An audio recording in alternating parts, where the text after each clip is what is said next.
Hello dear students of Honours Third Year. I am Shaila Parveen, Assistant Professor of Department of English, back again with another new class on Francis Bacon's essay. Let us start our today's lesson. Well dear students, the essay that I am going to discuss with you today is Of Married and Single Life by Francis Bacon. Well dear students, like the previous classes, I have divided the essay in few parts according to lines and will discuss the essay in detail following the text.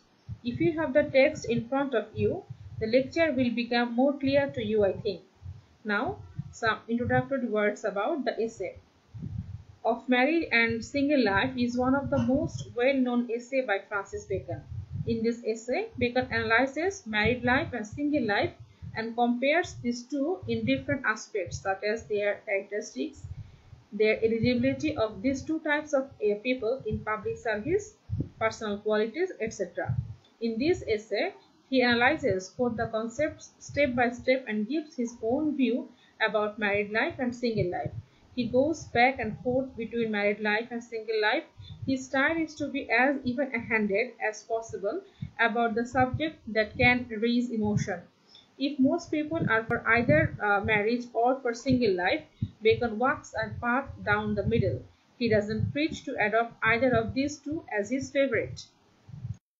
Detailed discussion of the essay from line number 1 to 6. Unlike other essays, Bacon's approach in this essay is totally utilitarian. He does not opt for any one of the concepts, rather he shows the merits and demerits of both the concepts. He started his essay by saying that a married man with wife and children must have some responsibilities to his family. Wife and children are considered to be his obstacle, for which he fails to take risks to do something, even if the job is for some noble purpose. On the other hand, a single man can take any risk for the welfare of the society, as he needs not think about the security of his own family. In this sense, a single man seems to be married to the public and he can devote his entire life for the benefit of the public. Now from line number 7 to 18. Bacon asserts that men with family should have a greater personal interest to make the society better because their children will have the benefits in future. Bacon here argues the reason for which people remain unmarried. There are some selfish people who are unmarried.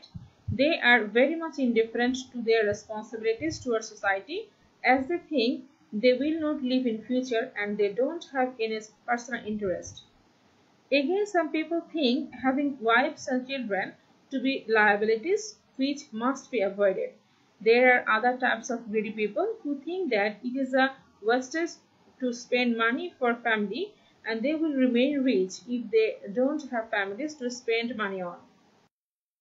In line number 19 to 23, Bacon talks about the most important reason for which people remain unmarried. There are some people who consider marriage as a shackle which hampers their freedom. So they remain unmarried in order to enjoy unbridled happiness of freedom, free from the girdles of family. According to Bacon, this type of people become the best kind of friend to others, best masters, and even best kind of servants also, as they can pay maximum attention to the jobs they do. From line number 24 to 29, Bacon argues that a priest should not be a married man, as a priest should have all his attentions to his men. Here Bacon compares the priest with the current of water. If a pool, that means a family, comes in between the current or the priest's service and the land, that means the parishioners, then there will be less water left for the parishioners. That means the priest can give less attention to the people. As far as judges are concerned, there is actually no difference between a married one or a single one. If the judge is not honest, then he can do much harm to the people. In line number 30 to 33, Bacon says that the soldiers must be a married man because a married soldier is more responsible in the battlefield than a single soldier. The thoughts of the family makes him act with more responsibility for the country. In line number 34 to 41, Bacon moves on from talking about different professionals. Now he talks about the advantages and disadvantages of an unmarried man. An unmarried man can spend more in charity than a married man, but sometimes an unmarried man proves himself more unkind and rude as he lacks the softer emotion which a married man normally possesses.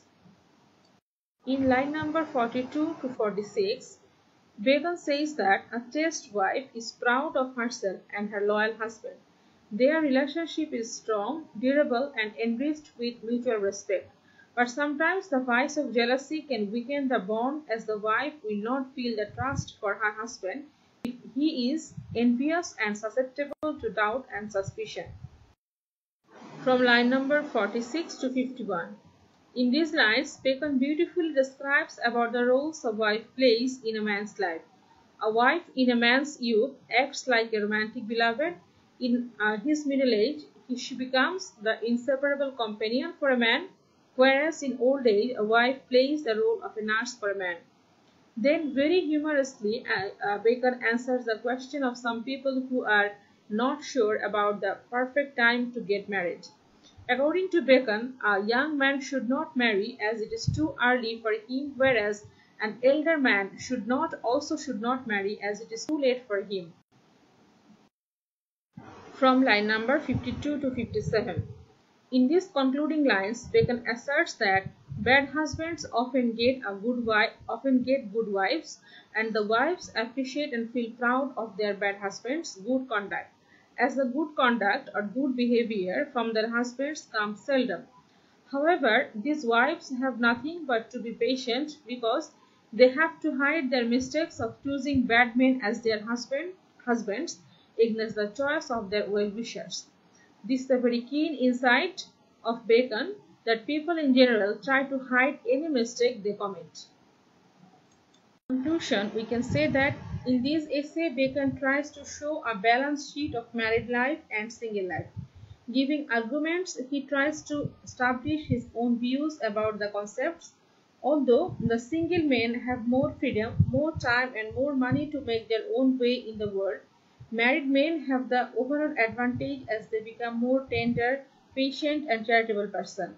Though Bacon, following his own convention, doesn't opine for either of the lives in this essay, married life or single life. Well, dear students, that is all for today. Hope to meet you with another new essay by Francis Bacon. Till then, stay safe, stay well. Thank you very much for listening my lecture.